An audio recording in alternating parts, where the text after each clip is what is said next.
Enzo Recto, kalaban ang katiwalian at kasinungalingan, kakampi sa katotohanan at kabutihan. Sa pagpapatuloy ng pagdinig sa Kamara hinggil dito sa nangyaring extra-judicial killing noon sa panahon ni Digong Duterte, nahukay ang isang kaso na kung saan natulog ng 6 na taon na hindi malaman kung sino ang suspect. Ito po ay yung kaso sa pagpatay sa mayor ng Tanawan na si Mayor Antonio Halili. Ayon po kasi sa salaysay ni Roy Nagarma, ang pumatay daw kay Mayor Halili ay isang pulis na nagngangalang Major Albortra. Para po sa karagdagan pang pangyayari sa Quadcom, panoorin po natin ito. Sige, thank you. Do you have also knowledge about those other personalities who have been killed on the war on drugs? Like big personalities that you know about?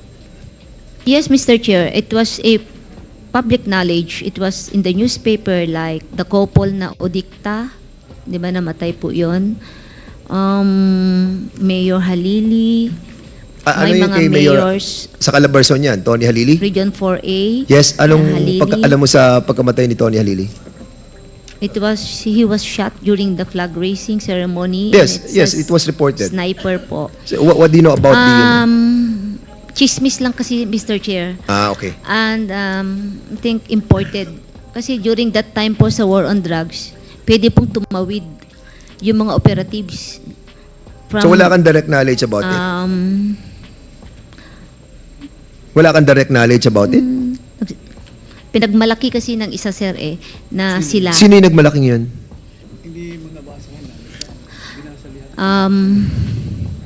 Major Albotra, Mr. Chair. Major Albotra of Region 7. Albotra? Yes. Of Region 7? Yes po. Ano pangalan ni Albotra? Major Albotra na Region 7. Lieutenant Colonel nata. Yes, sir, pinagmalaki niya sa akin noon. Oh, talaga, sabi ko, how did you do it? So, mga kilala niya, mga kasama niya. At sila ang nagpapatay kay Tony Halili? He said he's in the team, Mr. Chair. So, it's a team that killed Mayor Tony Halili. So, it was According to really him.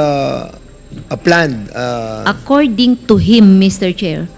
according to During Major... that time kasi, Mr. Chair, kung meron ng grapevine, like it would appear na it is a operation, nagkakaroon ng code of silence. It's real talk, Mr. Chair, sa PNP, tahimik na. Matatakot na yung iba, matatakot na rin. Even RDs would say na, oh, trabaho yan. Oh, huwag mong trabaho. They will just call you and then it became a culture. Minsan i-process kasi mag-intervene ang NBI, mas nakakatuwa nga kung NBI kasi talagang mas maganda pag ganun. Kaya during my time sa CIDG, nasa Cebu City Police ako, tuwang-tuwa ako pag NBI talaga mag-handle. Kasi definitely, magiging maayos po. That is why, sinasabi ko palagi, gusto ko nagka-hands off after the processing ng crime scene ng crime lab. Pag sinabi na victim na they want NBI, binibigay ko po. That's the reality on the ground, Mr. Chair. You can ask mga ground commanders and chief of police. So, again, Mr. Chairman, I would like to reiterate the name of Major... Lieutenant Colonel Albotra na ata. Albotra. Kenneth Albotra to be invited in the next hearing. Comsec, please take note.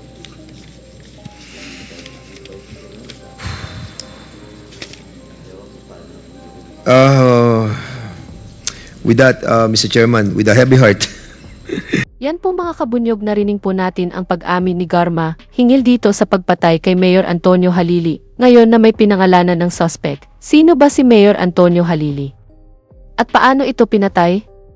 Halina't alamin po natin, panoorin po natin itong mga nakaraan pang balita.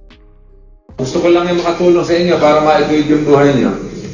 Wala namang kung hanggat na papatayin kayo dyan, Kaya Nakilala si Tanawan, Batangas Mayor Antonio Halili sa malakamay na bakal ng pamumuno. Binansagan pa siya sa ulat ng isang pahayagan na Rodrigo Duterte ng Southern Tagalog. Noong 2014, naging laman ng balita si Halili matapos iparada sa lungsod ang isang lalaking nagnakaw umano ng tuyo sa palengke. Ang kanyang walk of shame o pamamahiya sa mga suspect nagpatuloy hanggang sa kasalukuyan.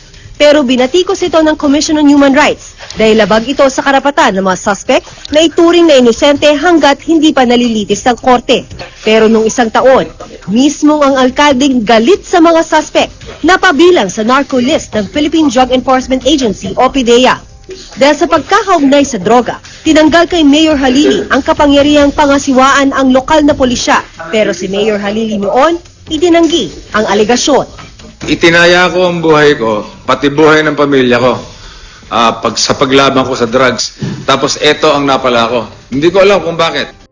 Patay si Tanawan City Mayor Antonio Halili matapos barilin habang dumadalo sa flag ceremony kaninang umaga. Ayon sa mga pulis, posibleng isang sniper ang bumaril kay Halili.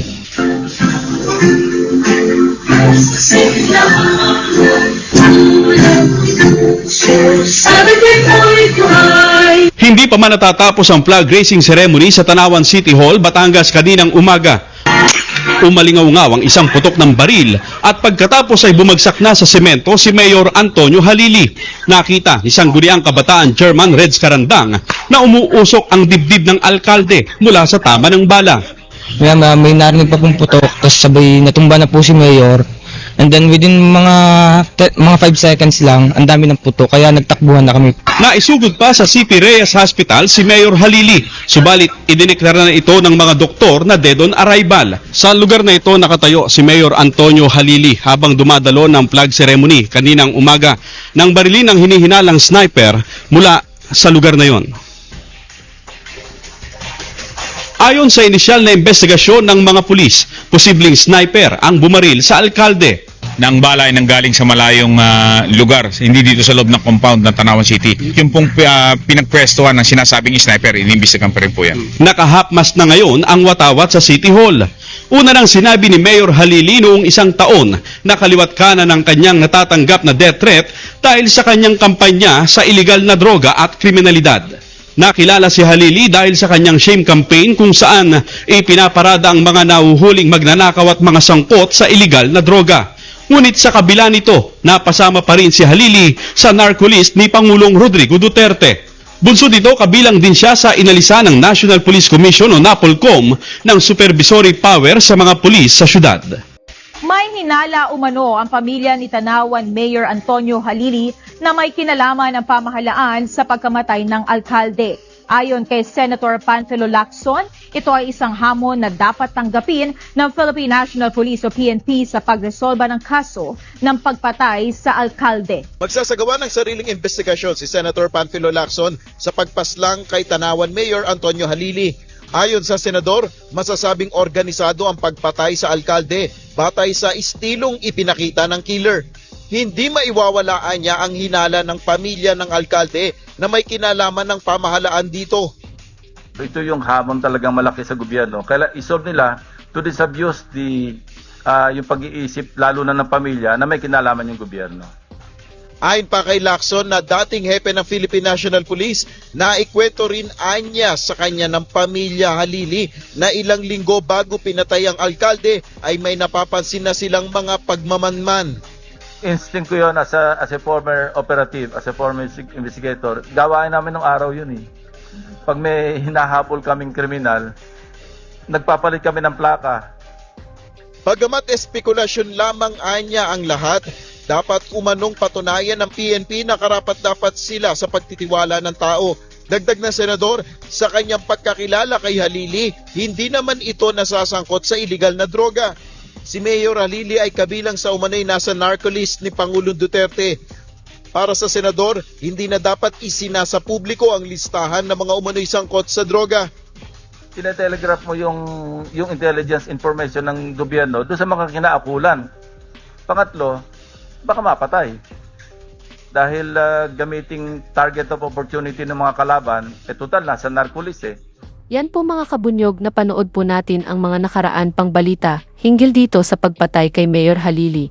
Dito po sa mapapanood natin. Dito hindi mapagsisinungaligan ni Digong na naging biktima talaga itong si Mayor Halili ng extrajudicial killing noon ni Duterte.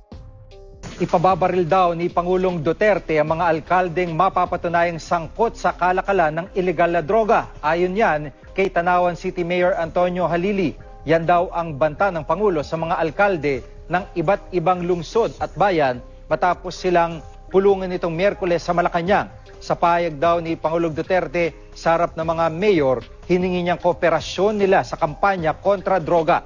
Nararapat lang umano na gamitin ng mga alkalde ang kanilang intelligence fund para sugpuin ang bentahan ng droga sa kanilang mga nasasakupan. Suportado naman ni Mayor Halili ang mga pahayag ng Pangulo. Wala raw dapat ikatakot ang mga alkaldeng gumagawa ng tama. Kilala si Mayor Halili sa pagpaparada ng mga nahuhuling kriminal sa kanyang lungsod. Yung talagang mayroong ginagawang na masama naman, sabi ng presidente natin, mababaril niya na sa kanyang hepe mismo, no? Personal na nadinig mo. Sabi niya, direct from the horse's mouth. No?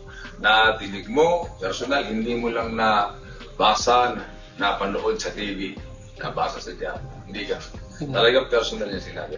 At tingin ko yun ang purpose kung bakit kami pinatawag.